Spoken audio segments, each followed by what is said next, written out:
Oh, I don't know if anybody here or anybody paying attention or none of that stuff. Actually, it wasn't supposed to be going live, but StreamYard decided instead of tomorrow, we're going to do today. I was going to do a different live, but it was going to be 11 o'clock or so. But hey, why not? We're here, aren't we? Fuck it. Let's do this, bro. I'll give it. Well, yeah. I don't expect anybody to show up anyways. Maybe a mod or two, but we shall see. I guess. How is everybody in the ghost world doing tonight?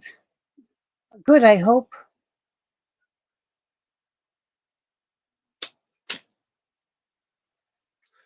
I was going to share the link in that their Discord looking thingamajigger, and he said I can't. And he said I'm a bad person. Listen, Francis, you're taking too long. I'm banned live and banned from your court. Shirley,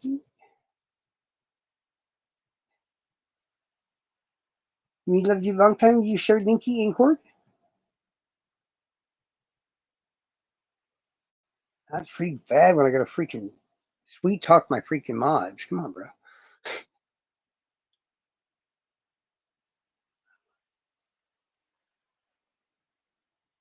All right. No idea who's watching, but there is a person now. Oh my god, I don't. I feel like I have a friend, but it's probably a stalker. It's okay. I will take it. No, I'm just kidding. But yeah, I was planning on doing this tomorrow, but StreamYard decided that it wasn't going to listen. Yeah, I thought so. A stalker. I just said that. I'm just kidding, bro. um, so I'm just going to rely on memory. I was going to do that in the first place anyway, so it doesn't. I don't think I'll like do an excessively massive deep dive on any of these four individuals at the moment. I mean, honestly, the victims themselves have the least amount of known information that's, as they're both missing, no bodies have been found. It's been a long period of time. And I'm not too worried about it because I have a cheat. And it's a really good memory. And hey, we're going to see how well it works. But yeah, Frank, I tried to go in there so I could send the links out and stuff to to Mad and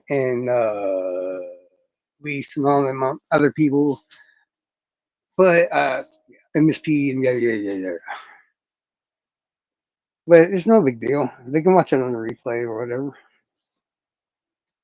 I figured give me about I don't know a minute or two to see if anybody shows up. If not, you're my only friend, Frank. You're gonna have to listen to me and deal with it. Sorry.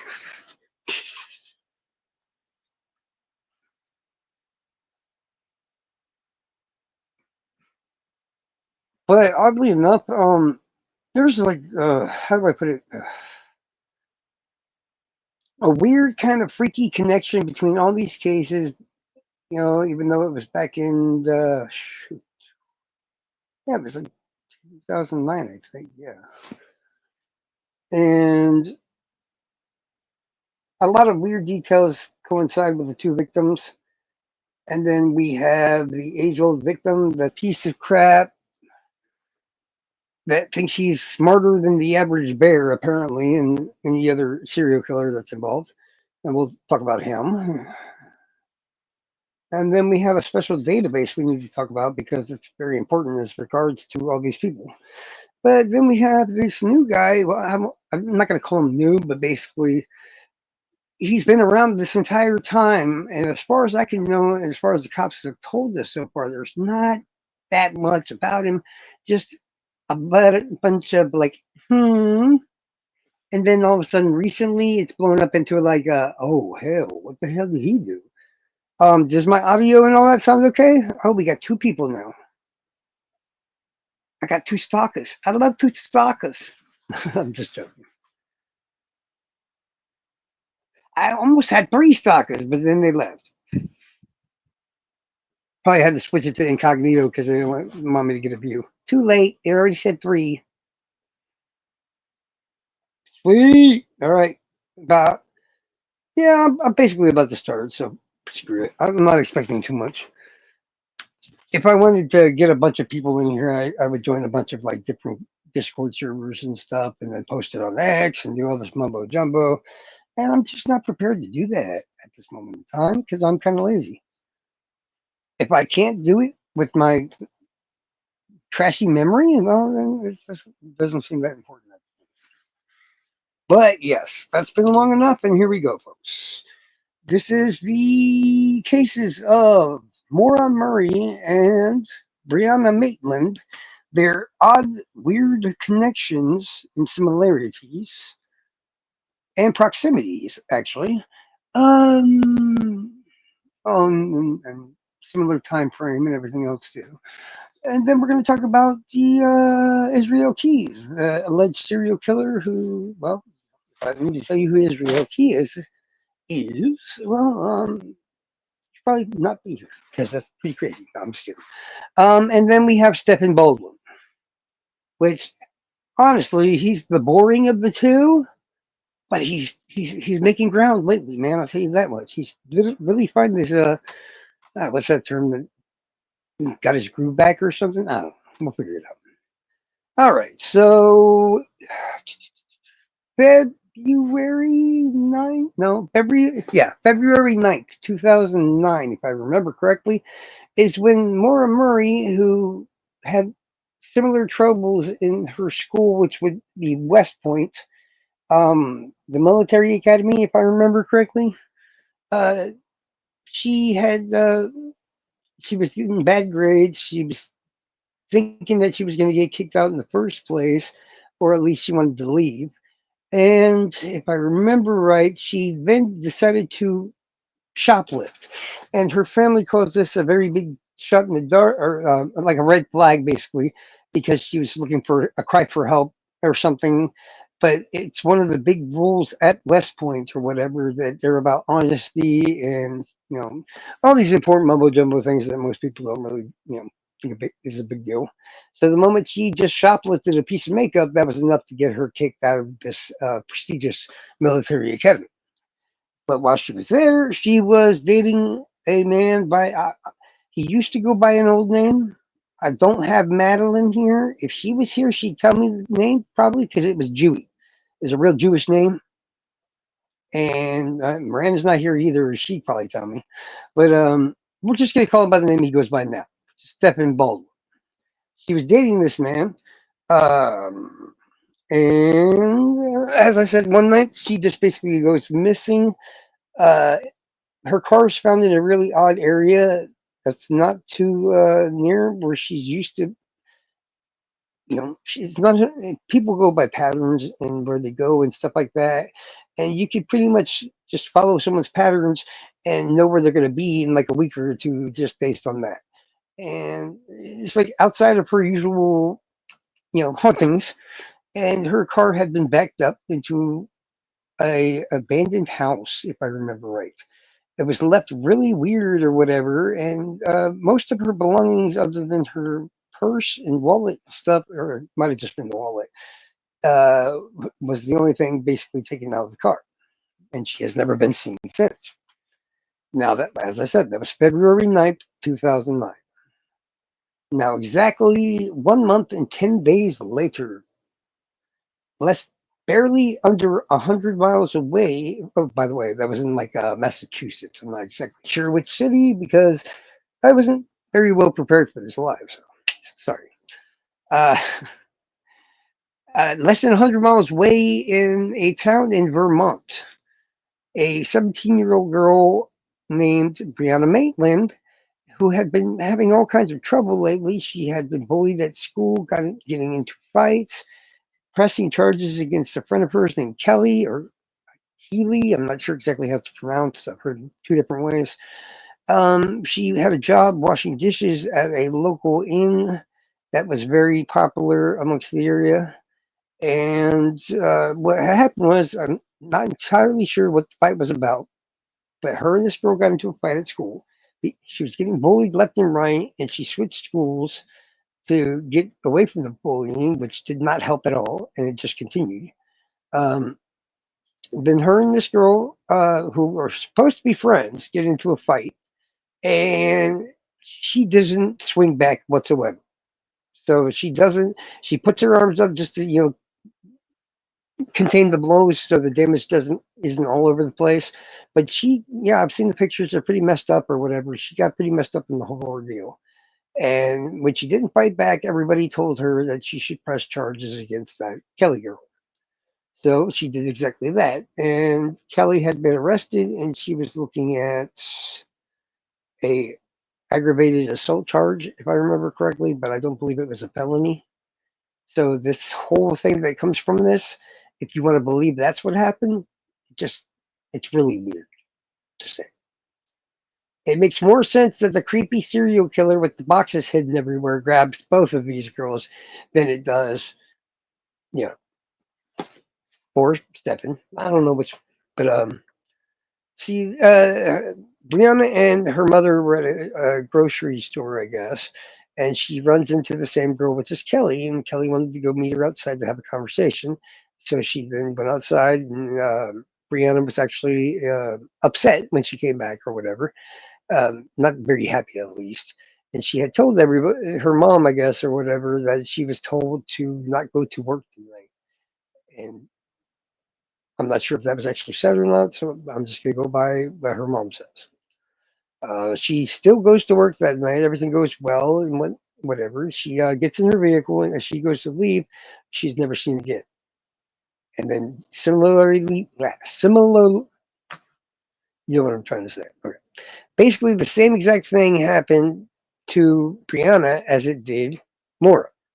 Her vehicle was found backed into an abandoned building, this time being a barn, at a very weird, odd angle with everything left in her car that you can think of, from uncashed paychecks to just everything. I think even her ID and this and all that other stuff was left this time. So you got two girls, both vehicles pulled in backed in to abandoned structures, far away from anywhere they're supposed to be at. I do believe Brianna was kind of supposed to be in the area that she was in, but still out of the little bit of range. And this is another reason why people blame Israel Keys, and we'll get to that. Now, that was March 19th, 1 month and 10 days after Maura Murray goes missing. Now, less than 100 miles and 40 days, basically. Now, basically, from studying a whole crap ton of serial killers and everything else, I'm going to let you know right now that 100 miles or so for a serial killer is nothing. They have a comfort bubble. If there's someone like a trucker or something like that, 100 miles could be, is no problem. The guy I know of really well, Conahan, the hog trail killer, he regularly went in these cycles from 3, 4 counties up to 3, 4 counties down past mine, and then he'd just keep looping it and looping it. When they found his victims, they could find them all through each of these counties. Okay.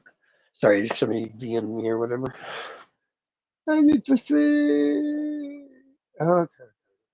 All right.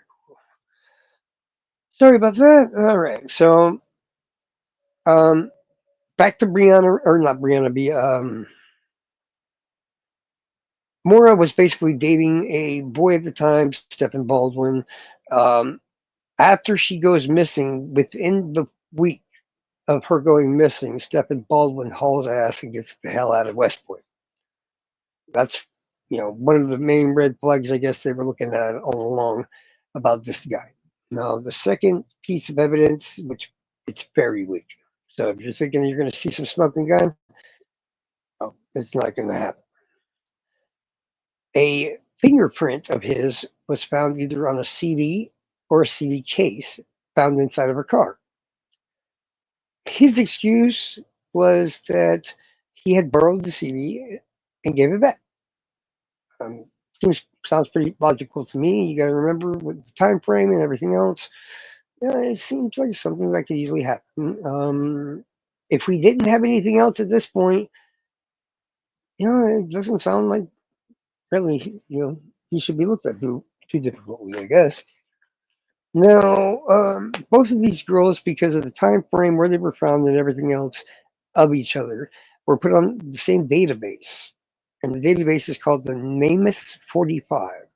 Now, I'm not going to get it all, but it's basically the North American missing uh, and, and unidentified subjects, I think. Something like that. It's a weird thing. It's a government thing. And there's a bunch of people that are missing. And actually, if you listen to a podcast called True Crime Bullshit, yes, I know I cursed, but that's what it's actually called. They have to literally go through each and every one of the NamUs 45 individuals because of a particular individual. That's what I'm going to start talking about right now. That should I wait? Screw it. We'll talk about fucking Steffen real quick. Israel's going to just take a little bit of time. So, okay, fast forward it from 2009 to 2000 now. But this entire time, there's only really been one suspect that's been talked about over and over and over again. It's the same guy in both girls' cases. Um, but yeah, Stephen Baldwin finally gets brought up back right now because of a bunch of convictions he gets in Ohio. And I'm not talking about just normal convictions. Okay, there's red flags going off all over the place. Possible, blooming serial killer kind of stuff. Everything else. He is arrested for animal cruelty charges, fraud, bribery, impersonating a police officer. Um, Something to do with the firearm, basically, because he shot a dog to death with money he stole from the place he worked at for the county. These are just very alarming. The impersonating a police officer, the animal cruelty. He was found guilty to have killed at least 30 something dogs that he was not supposed to, just to make room so he can make some money off of training these other dogs that other people had already paid him. So, yeah, not your very good individual. Apparently, he had started his career by basically reaching out to PETA and asking them to donate a large lump sum of money for the shelter in his area, and making a video and stuff about it. And upon doing so, he actually got them to do so. So, yay. And he, seemed like this decent dude and everything else until he finally left the job and moved on to his own no-kill shelter that he was running himself. This is where the problem started rising. When they start going back through the records of the pound that basically he just left, they start finding all kinds of stuff, money missing, uh, allegations, bribery, animal murder, the whole 9 yards. And this is the part that hits a little bit close to home because, believe it or not, the career that I used to go for, first and foremost, I either had two options. I was going to go for something involving criminal justice, but I don't like cops. So I didn't want to do that. So I had the degree. I just was like, no. And the other one was basically I was going to start as a vet tech and then get more schooling and then try to become a veterinarian. I did not last long when I was interning at this guy's veterinary clinic because I punched him in the face. I learned a very dark fact when it comes to these places, at least in America. I don't know how it goes in the rest of the world, but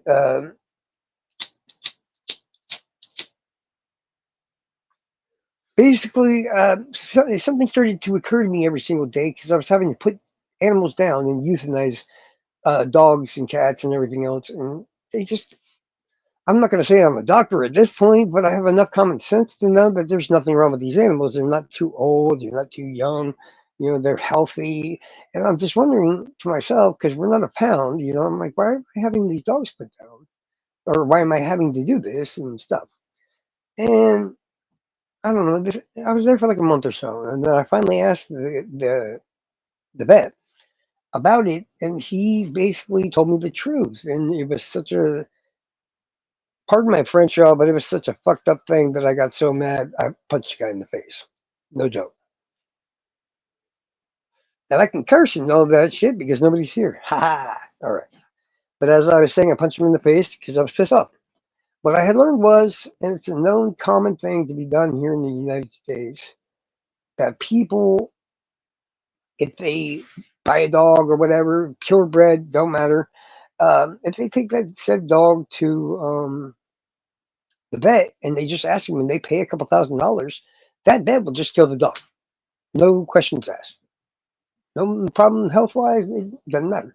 And some people have real bad control issues and they do not want somebody getting what they decided to throw away.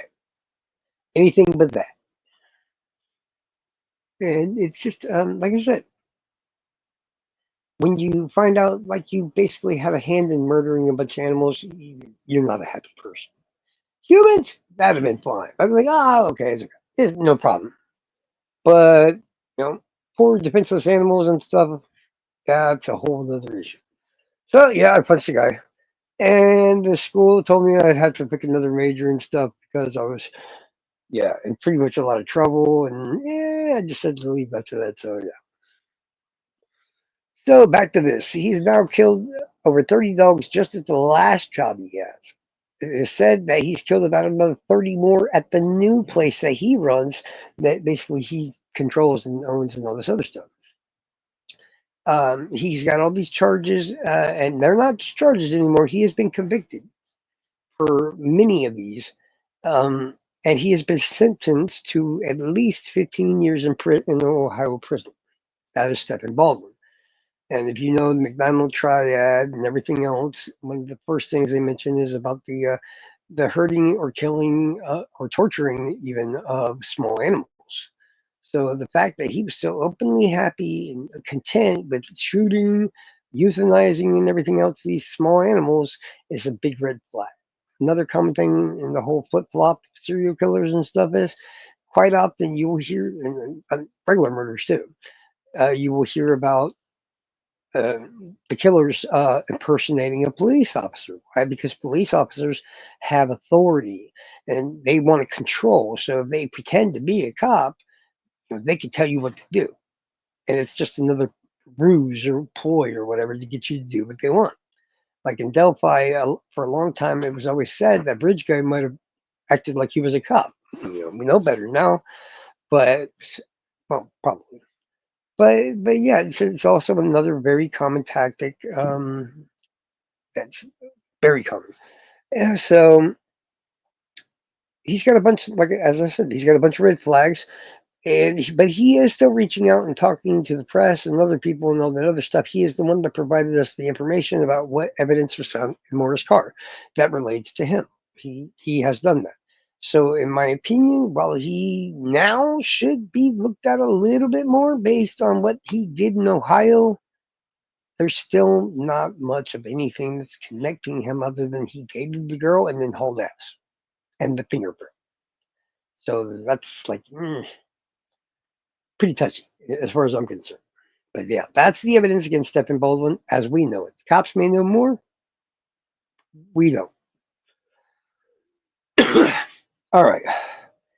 Now, as I said in the Briana Maitland case, this Kelly girl or whatever supposedly told her not to go to work. She went to work, and then somehow outside of the work, she was never seen again. Both cars left similar status, similar places. And now we know about Steffens. Now let's jump into the elephant in the room. Israel Keys is known. Well, I mean, we can't. He was never convicted of any murders, so yeah, he's an alleged serial killer. He was arrested for the murder of an elderly couple that he admitted to the FBI that he killed, and a young girl by the name of Samantha Koenig out of Alaska. And have you ever heard the case where the girl was basically kidnapped from a coffee shack that sells coffee in the morning by a man. She was tossed into a shed. She was she had very horrible things done to her, and then he just left her body sitting in the shed as he went on a cruise. Yeah. All the while, when he was home, his girlfriend and his daughter were all around right nearby all the time, and it didn't bother him a single bit. Now he has a weird kind of past where his family was in a bunch of creepy, weird cults, and that kind of messed with his head, I guess. But then he joined the military, where a lot of people said that he was conditioned or controlled and caused to do all this. No, sorry. He knew right away because he was already studying serial killers like Bundy and all the others. He despised them all, but he still studied. And his exact words were, "No, they're trash. They're garbage. I don't want to talk about them. I'm better than they are. They got caught, yada yada yada." But then at the same time, so did he, because he broke rule number one of his own set of rules, and that was never hunt in your hometown. What Israel Keys would do is he did construction in Alaska, but when he wanted to kill or something, he would rob a bank or fly or drive to a different state, then rob a bank. Then, using the money from the bank, he would hop on an airplane and use the airplane to fly to a whole other state where he would cascade of weapons, supplies. The guy has a timeline for all the way until night. That's everywhere and anywhere they can figure out that he was at specific days and all that, linked to the Nimbus 45 and other places, or just anywhere general. Now, when it comes to the girls, that timeline is basically a very helpful tool in telling us where he was and what he did and everything else. And that's where we start to get to raise eyebrows and stuff, because I tell you what, I saw a date on there that just you don't understand this. Like, problem was February 8th, 2009, the day before Maury goes missing. He is in Salt Lake City, Utah. I don't know what he was doing. I don't know how they know he was there. And I'm not really sure on how far that is between Massachusetts and Salt Lake City, Utah. It seems like a decent amount of distance. It would be kind of hard to get from there to there unless you're on an airplane, but that's what Keys like to do. Keys was caught, by the way, because um, when he saw that Samantha Koenig's parents were begging and offering a ransom, he had her debit card still. So what he did was, and it's going to be graphic, so you might not want to hear it. But he used some super glue and he glued her eyes open.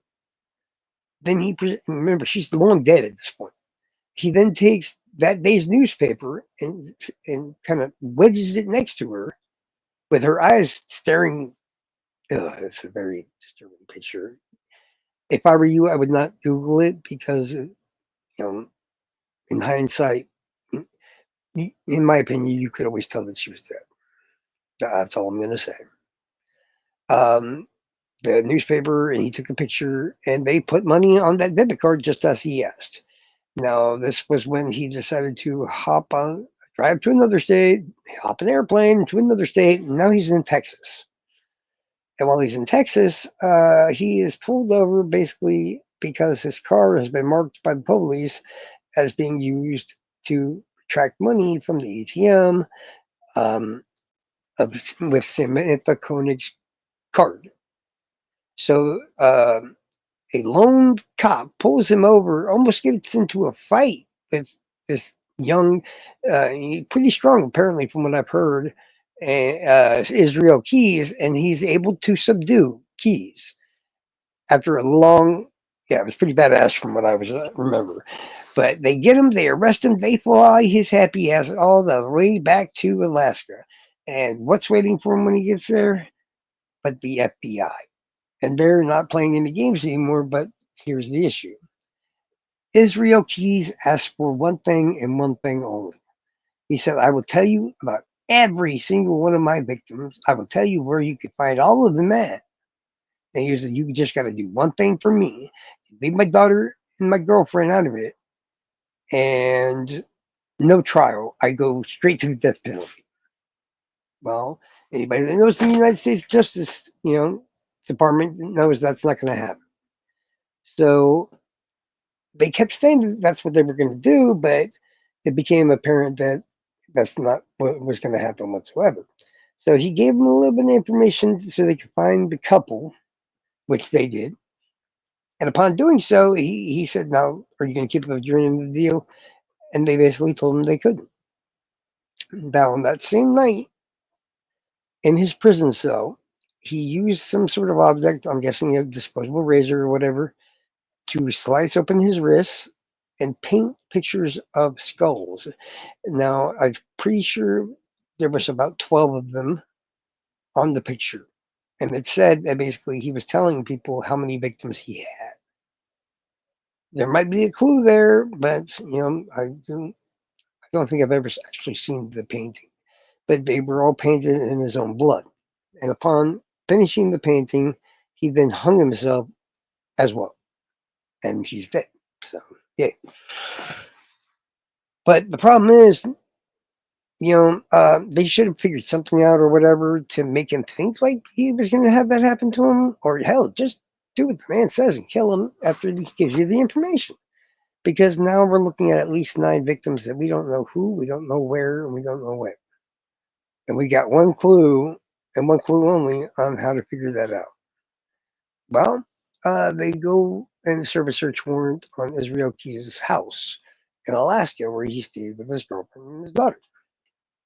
And they find, I believe, a desktop or laptop or both, I'm not sure which. And upon looking and viewing at these materials that are on these 2 computers or whatever, they are able to find that Israel Keys himself was leaving messages on a missing persons database website. And that would be the Nameless 45. Now, I know that sounds a bit odd, but apparently it would help him remember his crimes. And it's pretty much believed that the rest of his victims, if not most, if not all, are on that same database. And since Jesus' death, there actually has been one that was confirmed connected to Israel Keys. I don't remember the exact name, but it was Timothy something. And they were able to actually establish a connection. So, boom. They think that there's the 4th right there, and we're just down to 8. Now, because of proximity of less than 100 miles, we know that Keys had no problem in going long distances, either by car or by plane. Is he able to get from Salt Lake City in a day to Massachusetts? Yes. Yes, he is. But here's the one thing we do know for certain. And that's apparently what the FBI says is 100% fact. On March 19th, 2009, Keys is in that area, in that county of Vermont, where Briana Maitland goes missing. Is that definitive? No. Is that really, really, really suspicious? I'd say so. Because if you look at Briana Maitland, and you look at Maura Murray, and you look at compare those two to Samantha Koenig, you start to see that we have a very similar victimology. Young girls who might be young teens to early 20s, dark hair, short, petite, all this other stuff. Like I said, they all damn sure look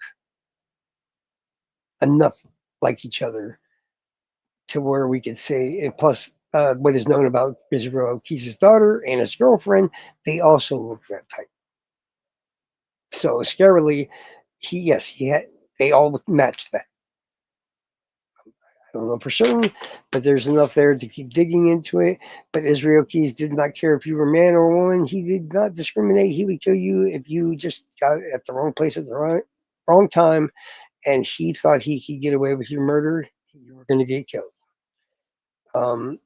It has been hinted at before that he was bisexual, and that he not only essayed the wife of the man, it is possible he did the same to the husband.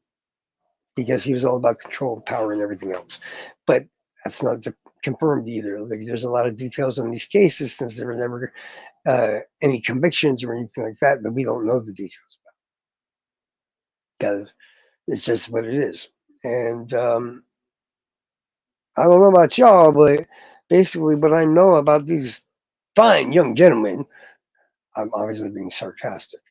Um, Either somehow Steffen Baldwin just happened to get a connection and hook up and or something to the area 100 miles away and just find Briana.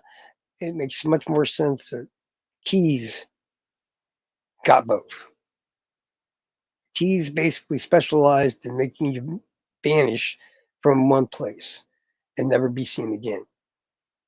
Take you to somewhere else, give, take care of you, as in, what, exactly what I'm saying, and then making your body vanish. If it wasn't for him getting caught for the three or him giving up the couple and stuff, we'd probably never know where their bodies were in the first place. Um, I don't know. Maybe there's a way we can look at the elderly couple and Samantha and figure out where the most likely place to be would be to find Maura or to find Briana. But until we know more about the Stephen Baldwin and the case against him, for all we know, Maura Murray could be just a one-off. Jilted lover or jealous guy, something like that. You never know. And he kills her, then takes off. It's all possible. And then the Kelly girl or somebody connected to the Kelly girl could have just killed Brianna. It's also possible. Until we know more, we can only come to this decision that it could be either one of these guys, and then their own situations cause these problems and cause them to disappear. And until we know more, yeah, that's all we have. I'm going to be going live again in a bit because I have to talk about a new series. I'm not exactly sure if I'm going to do a case on the series tonight, but I'm at least going to let people know what kind of series it is that I'm going to be doing. Um, I don't know. I think it's interesting and it's going to piss people off. So it sounds fun to me. But everybody have a great night and see you back here in about an hour or so. All right. Peace.